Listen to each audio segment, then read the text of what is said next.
एक राजा था, उसके 12 बेटे थे। जब वे बड़े हो गए तब राजा ने उनसे कहा कि तुम्हें अपने अपने लिए एक एक पत्नी ढूंढ कर लानी है।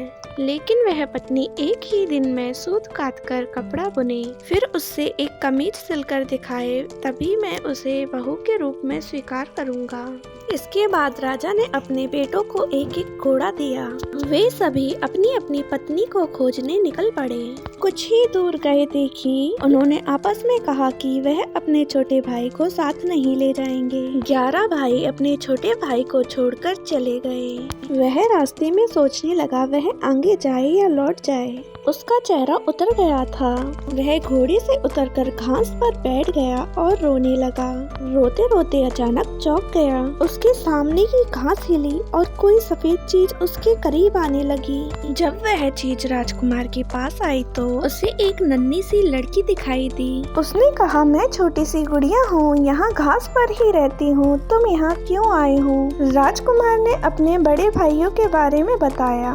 उसने अपने पिता की शर्त के बारे में भी बताया। फिर उसने गुड़िया से पूछा, क्या तुम एक दिन में सूत काट कर कपड़ा बुनकर कमीज सिल सकती हो? अगर यदि तुम यह कर लोगी तो मैं तुमसे शादी कर लूँगा। मैं अपने भाइयों के दुर्व्यवहारों के कारण आगे नहीं जाना चाहता। गुड़िया ने हाँ कर दी। तुरंत उसने सूत काटा, कपड़ा बुना और एक छोटी सी कमीज बना दी। उसे लेकर राजकुमार महल की ओर चल पड़ा।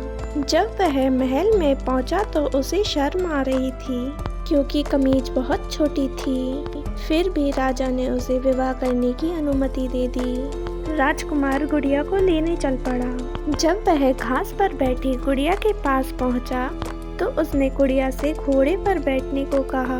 गुड़िया ने कहा, मैं तो अपने चूहों के पीछे चांदी की चम्मच बांधकर उसमें बैठकर जाऊंगी। राजकुमार ने उसका कहना मान लिया। राजकुमार घोड़े पर सवार हो गया।